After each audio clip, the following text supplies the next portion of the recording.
Tere, mina olen siis Helena Sapp, Tallinna Keskkonna- ja Kommunaalameti juhataja asetäitja. Ja eelkõige siis ka sooviksin õnnitleda botaanikaaeda suure juubeli puhul ja mul on samuti väga hea meel, et saan teile siin esineda. Sest meie koostöö botaanikaaiaga ongi üks suur osa sellest tulemusest, mida siin täna saab esitada. Linnaaiandus kui väärtus, et see teema on nii lai, et tundub igale inimesele, et me kõik teame, mis see on ja see on ju nii lihtne, et lähme paneme taime kasvama ja siis me saamegi ju aia. Aga kui nüüd mõelda kogu linnasüsteemi, neid regulatsioone ja bürokraatiat, siis ühe aia tegemine on küllaltki keeruline protsess ja ma tahaksin teile täna ka natukene avada seda tausta ja seda ajalugu, kuidas me täna oleme jõudnud siiani, et meil on päris palju Tallinnas juba linnaaednikke ja aedadega tegelejaid, ütleme siis nii. Ja kuna ajad on meil siin päris üle, siis ma teen natuke kiiremini, aga ütleks, et põhiline, millest ikkagi algas see tahtmine ja mõte oli see, et seisis vaba ala, kasutamata ala, mida nii-öelda vahekasutusse saaks võtta ja inimestel lihtsalt tekkis huvi, et kas ja kuidas saaks. Et praegu see näide siin on ka ühe vana lasteaia territoorium, kus tegelikult oli üldse raamatukogu ja huvikool, kuhu siis kogukond tuli ja soovis teha siis aeda ehk leida endale ruumi linnas, kus koos tegeleda. Ja linnaaiandus ütleks väärtusena kui aiandusteraapia ja füüsiline vaimne tervis, et praeguses selles pandeemia ajas need 2 aastat on just näidanud, et õnneks jõudsime alustada, et nüüd juba neid vilju nii-öelda nautida, et inimesed saavad ja leiavad tee ka selles keerulises ajas ja olukorras ennast paremini siin linnas tunda, ütleks isegi nii selle peale. Ja linnaaianduse põhiosa on ikkagi koostöö ja koosloome, et siin ka ütleksin botaanikaaia osa ja meie tublide töötajate osa siin botaanikaaias nii selle projektide menetlemise poole pealt kui nõustamise poole pealt on märkimisväärne. Ja üks osa veel kindlasti juurde on ikkagi see rekreatsiooni ja vaba aja kasutamine, sest tegelikult tänases kiires muutuvas maailmas meil kõigil on väga vähe aega ja ajal on nagu eriline väärtus. Ja kuidas seda me kasutame ja mis tulemused sellel on meie tervisele, tegevusele ja elule, suhtlemisele, see on kõik tunda selles, kuidas me siis seda kasutame. Ja hakkakski kaugemalt natuke peale, et miks me üldse täna linnaaiandusega tegeleme Tallinnas, on alanud juba aastal 2011, kui Uue Maailma Selts ise toimetas oma algatusel selliseid nii-öelda kommuuni moodi aedu linna, siis võib öelda, et juba 2015 oli Tallinnas innovaatiliste lahenduste teekaart, selline konkurss ideedele, kus siis võitis 3. koha üks selline projekt nagu kogukondlik linnaaed, kus oli mõeldud ideena ühte aeda, mida siis linnakodanikud koos peavad või teevad. Ja sellest siis edasi arendusena sellel siis Tallinna Keskkonnaameti poolt jõudsime sinna, et hakata realiseerima projekti ideed ja piloteerima kogukondliku linna põllumajandust. Ja seda just sellepärast, et nagu ka Meelis siin ära mainis, on meil ka karjatamine, Paljassaares on linnalehmad ehk lihaveised. Ja siis teine pool oligi linnaaiandus. Ja algul alustasime idee korjega 2017 aastal. Täiesti lihtsalt küsisime elektroonselt inimeste käest, et kes siis üldse sooviks linnas aeda pidada, kus ta sooviks seda teha ja kas ta tahab seda lihtsalt ise, et olla aednik või on tal ka sobiv koht pakkuda või on tal mõlemad. Ja nagu siin näha, meil esimene selline tulemus oli, et 217 ettepanekut oli milles siis 102 aia asukohta pakuti välja ja 123 aiandushuvilist oli ja 46 aednikku koos aiaga. Aga huvitav oli just see, et selline Põhja-Tallinna pool oli rohkem huvi ja kesklinnas, et pigem oleks oodanud seda võib-olla Lasnamäelt või Mustamäelt, aga sellisena ta siis esialgu kujunes.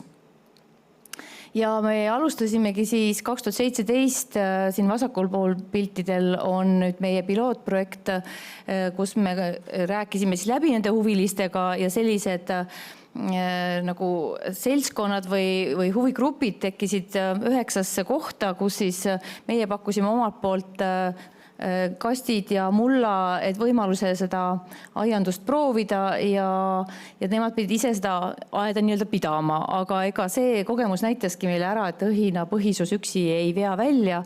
Nagu ka kastidest näha on, see sisu jäi suhteliselt tagasihoidlikuks, sest siis selgus et kastma peab ka suvel. Aga no ühesõnaga, et see asi ei olegi niivõrd vahendites ja kohas, kuivõrd ikkagi selles kamba vaimus, mida näitas siis ka see parempoolne Skoone bastionil MTÜ Rabarberi tehtud pilootprojekt ühisaed, kus nad valisid väga väljapaistva koha, et oleks kõigil tore tulla, et kõik saaks seda aeda pidada, aga ei olnud seal olemas oma kogukonda, ehk see ei olnud nagu kellegi oma, et oli kauge käia ja ei piisa ühest ilusast asukohast, mida linn omalt poolt välja pakub.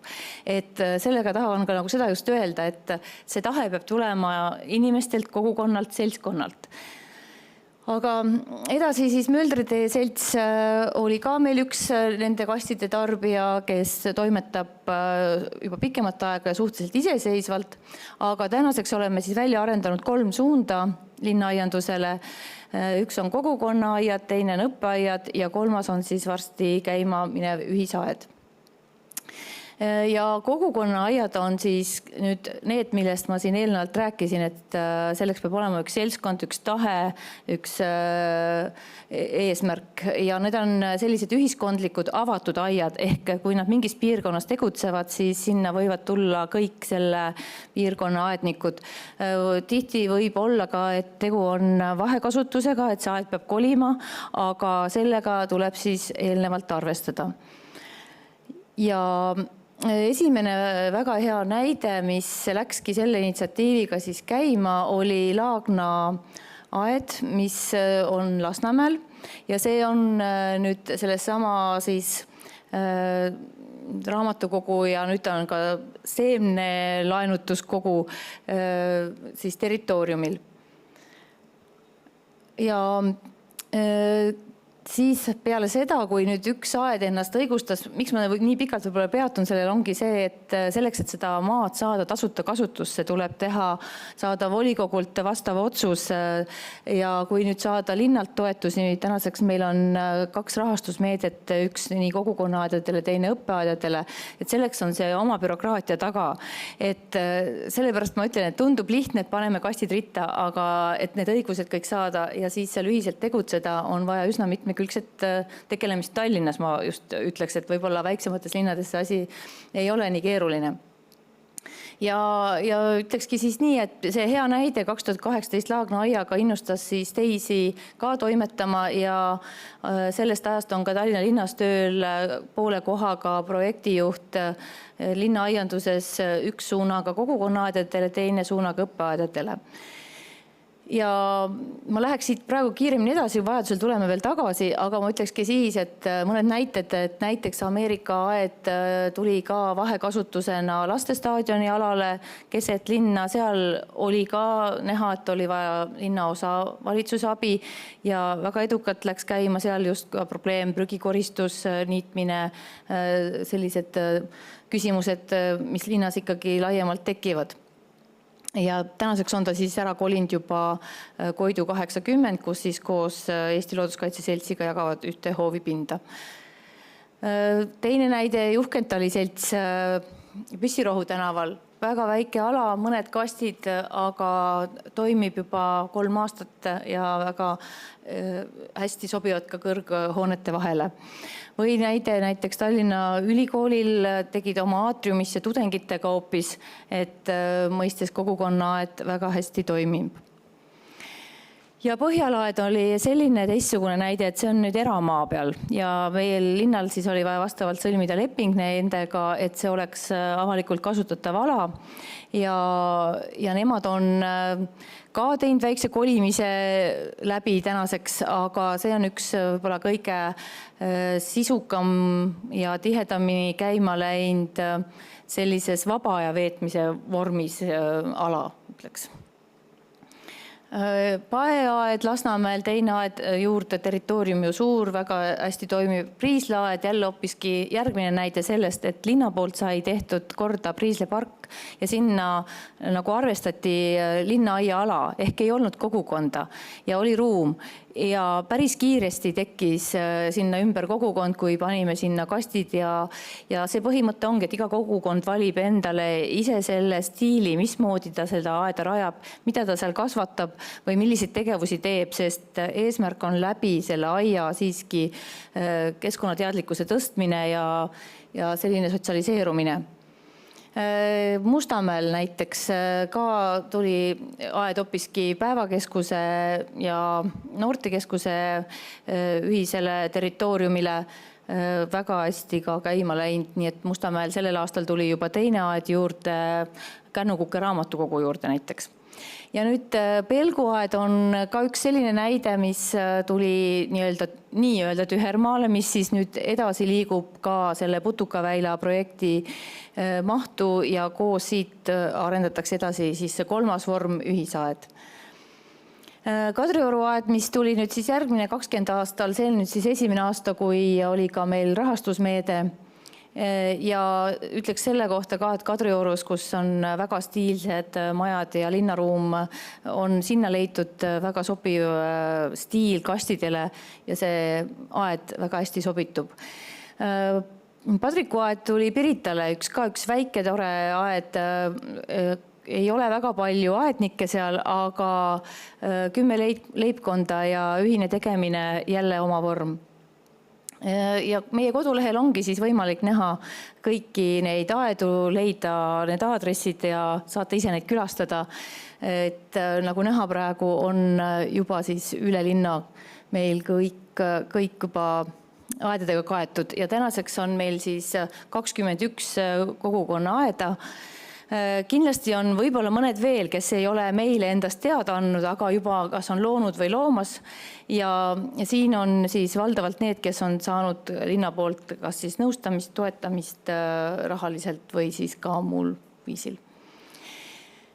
Ja mittetulundustoetus siis ongi meil aastast 20, kui meil oli jagada 40 000 eurot 12 taotlusele ja sellel aastal saime juba poole rohkem jagada, rahuldasime 22 taotlust 80 000 euro eest. Et siinkohal ütlekski, et kui Tartuga oleme rääkinud näiteks, siis nad on suhteliselt kadedad selle peale, et linna poolt on võetud ette selline bürokraatlik töö seda raha jagada, aga see, nagu te näete, innustab päris palju, sest just see startimine ja alustamine on nagu keeruline.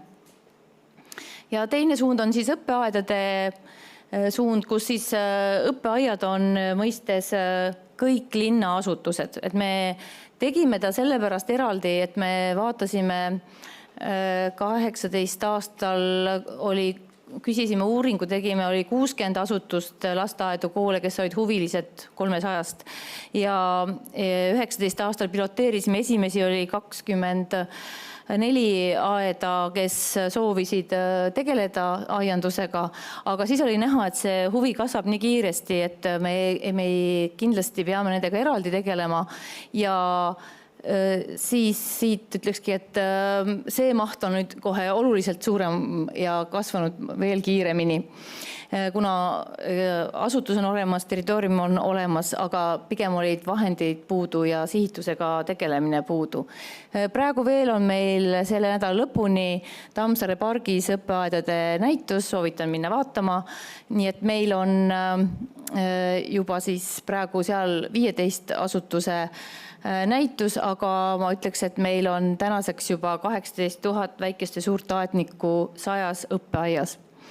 Ja samamoodi kodulehed saate leida, mis on teile lähim õppeaed, minna vaatama, aga õppeaiad on selles suhtes, ma ütleks, erilishoo sisse saanud, et seal, kui ka võtta gümnaasiumiaastat juurde, tegeldakse just selliste huvitavate edasiarendustega, mida aias üldse teha saab, nagu siin see näide pildil on Gustav Adolfi gümnaasiumi õpetaja, kes teeb õpilastega hüdropoonilist kasvuhoonet katusel, et kuidas kasvatada taimi siis ilma mullata ja kastmata, et neil see vesi on juba olemas, et nad hooldavad ennast nii-öelda ise ja saagid väga suured. Siin mõned näited lasteaedadest, just kui aktiivsed tublid tegijad, kui mitmekülgselt teevad, kes katsetab talikülvi, kes teeb permapeenraid. Omavahel on meil nüüd juba teist aastat õppevisiidid, tehnikaid jagatakse omavahel. Siin just see Kullatera lasteaed on väga tubli permapeenarde kasvataja ja selle õpetaja ja linnainimesel, mis saab olla parim, ei pea rohima, ei pea kastma, kurgid tulevad suvi läbi. Et selle tagasi vanade teadmiste juurde on nagu see nende õpetamise mõte seal. Ja just see mitmekülgsus, mida kõik teha saab ja nagu lastel näha, oluline on kogu selle taime eluring alates seemnest, taimest, kasvatamisest, viljade tarbimisest kuni siis ka kompostimiseni välja. Erinevad kompostimise viisid, lisaks nüüd nende asutustena on meil näiteks tugikeskus, kus on vaimse puudega täiskasvanute tugikeskus, harjutused iseseisvaks eluks ütlevad, et on oluliselt aidanud parandada nende teenusel olijate elukvaliteeti. Või siin vasakus nurgas on ka üks katusaed Saksa gümnaasiumist, et on tulnud juurde ka 2-3 katusaeda nüüd juba, et see nagu innustab ühiselt mõtlema uusi põnevaid lahendusi. Võt see Saksa gümnaasium on nüüd seal ka ühel pildil näha. Või näiteks Miia Milla muuseum, mis on Kadriorus avalikus ruumis, selline väga ilus komposter, millega väga ruttu saavad tehtud komposti ja sobib väga hästi ka parki. Et nagu mainisin, siis lisaks lihtsalt sellele aiale on ka õppevisiidid. Meil on tehtud videod YouTube'is, kus on võimalik üksteise kogemusi õppida ja ka siis sotsiaalmeediakanalid ehk see info levitamine, omavahel teadmiste vahetamine. Ja kodulehelt on siis meie õppevisiite võimalik kõik galeriidest ka jälgida. Just sellepärast kiirelt viitan, et saate leida need hiljem ise ja uurida. Soovitan vaadata seda Gustav Adolfi gümnaasiumi videot, kuidas räägitakse sellest hüdropoonilisest kasvuhoonest, et päris huvitav variant. Ja siis siin nüüd need tulemused, et kui meil piloteerisime 2019 24 õppeaeda, siis juba 20 aastal oli juba 37 aeda, mida me suutsime rahastada, sest meil siis oli 60 000 jagada. Huvi oli palju rohkem, 100 projekti ja taotlusi kuskil 200 000 eest, et menetleda nagu väga palju. Aga nagu näha, on see ennast ka õigustanud ja me püüame iga aasta seda summat kasvatada. Sellel aastal oli juba võimalik toetada 62 õppeaeda ja 94 000 eest. Ja meil järgmise aasta eelarvesse oleme taotlenud veel lisarahastust. Eks siis vaatab, kuidas läheb. Ja kolmas suund on siis ühisaiad, millest siin Meelis esimest korda ütles välja Putukaväil, et see on siis üks osa Putukaväilast. Ma kiiresti käin üle, sest minu aeg hakkab otsa saama, et põhimõtteliselt on see siis nüüd kolmas versioon sellest, et kogukonna aedade juurde tulevad juurde ka rendiaiad ja on selline ühistoime. Siin selle paremal pool pildil olen pannud ka ühe näite sellest looduslikust lähenemisest. See on nüüd turbapeenar, mille sellel aastal rajas Tallinna ehituskool. Ja see on nüüd siis see visioon, missugune peaks tulema see ühisaed. 23 aastaks vist peaks valmis olema, vähemalt siis on selle projekti lõputähtaeg. Et kindlasti jälle üks uus põnev edasiarendus.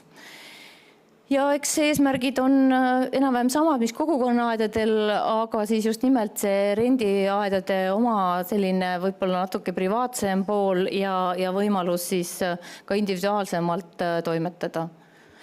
Ja kokkuvõtteks ütlekski, et avatud meelt, et me alustasime küll nii, et me algul jagasime erinevad suunad, aga täna me näeme, et väga hästi toimub ka ristkasutus, käivad kogukonnaaedades lasteaedade grupid tegutsemas, õppimas, tegelemas ja ka vastupidi kogukonna ja inimesed lastevanematena käivad õppeaedades ja ühisaed on nüüd üldse tulemas koos tegevuse vaba aja veetmise aiaks ka neile, kes ei taha tegeleda, siis meil on isegi seminarides välja tulnud, et on olemas ka mitte ainult rohenäpud, vaid ka roheäpud, kes ise nimetavad ennast nii selleks, et nemad ei tahaks nagu taimi kasvatada ja kastmas käia, aga mõni päev tuleks aitaks ka. Et on oodatud meil kõik rohenäpud ja roheäpud. Nii et tutvuda kõigega saab meie kodulehel hästi palju informatsiooni ja aitäh teile, sest meie linnaaiad on meie linna elurikkus.